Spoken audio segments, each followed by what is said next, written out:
pour ces mots gentils. Et je rebondis d'ailleurs sur ce qu'il a dit pour vous prier de m'excuser parce qu'après mon intervention et les réponses que j'obtiendrai, je devrais me retirer. Je suis en retard de plus de 2 heures pour un événement, et même 2 événements que je dois présider. Voilà. Je reviens, permettez-moi, encore sur le monnayage, parce que une de mes représentantes, qui est aussi candidate à la députation nationale, a été plaidée pour quelques-uns de ses électeurs dont la carte a connu des problèmes de défectuosité. Et là, malheureusement, et c'est vraiment scandaleux, des agents de la CENI lui ont exigé de l'argent. Donc, à raison de 10 000 francs congolais par duplicata. Je vous prie, Monsieur le Président, de tout mettre en œuvre pour non seulement définitivement éradiquer ce genre de pratique, mais aussi trouver ce genre de responsables et de les sanctionner sévèrement. Parce que ça commence comme ça et on ne sait pas comment ça va finir. Donc soyons très prudents. Alors, je voudrais aussi faire une autre observation à propos du décalage horaire entre la zone ouest et la zone est. Est-ce que le fait qu'à l'est, le scrutin se terminera avant, 1 heure avant normalement, il sera clôturé 1 heure avant l'ouest, ne risque pas de donner l'occasion à certains mal intentionnés de faire des...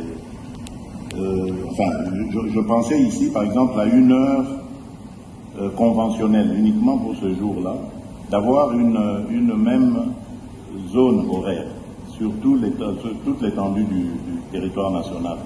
Serait-ce possible d'en arriver là? Et ainsi, on pourrait commencer à 6 heures pour tout le monde, 6 heures à Kinshasa, en supposant par exemple qu'à l'Est, pendant qu'il sera 7 heures, on ramène l'heure à 6 heures aussi, et on le fait. Donc on le voit par exemple en Europe, il y a des moments où on passe à l'heure d'été et à l'heure d'hiver.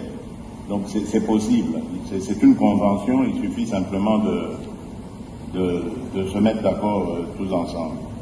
Et ainsi, il n'y aura pas de suspicion ci et là. Alors, quelqu'un a posé cette question ici. Comment est-ce que vous entrevoyez la gestion de l'ouverture des bureaux de vote? Parce que je me souviens, en 2018, il y a eu énormément de problèmes à certains endroits. Il y a eu des bureaux qui ont ouvert plusieurs heures en retard.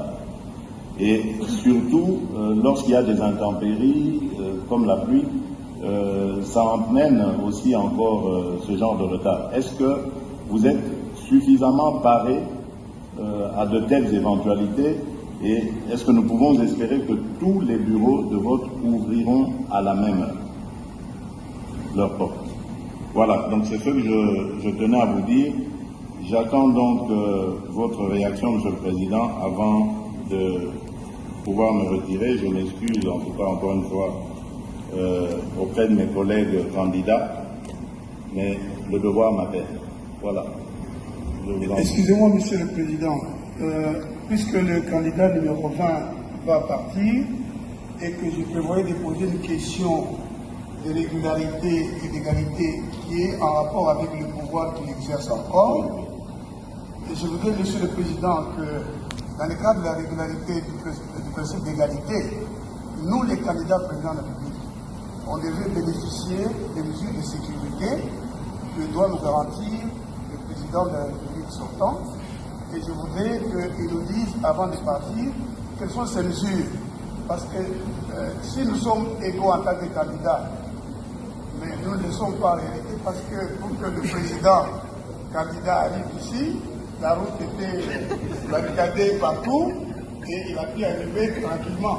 Mais nous, on était dans des embouteillages, il a fallu négocier.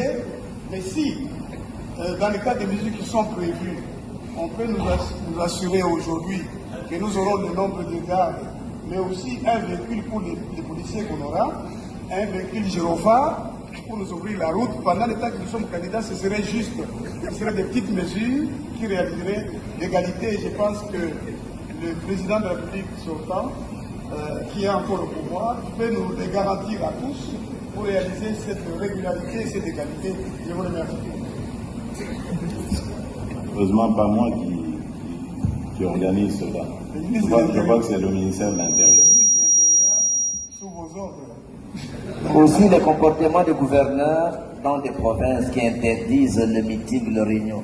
Si les chefs de l'État, les... S'il vous plaît, suivons l'ordre, je vous en prie. Nous demandons à son Excellence, Monsieur le Président de la CENI, de répondre à la question qui a été posée. Et je voudrais vous proposer, avec tout le respect dû à votre rang,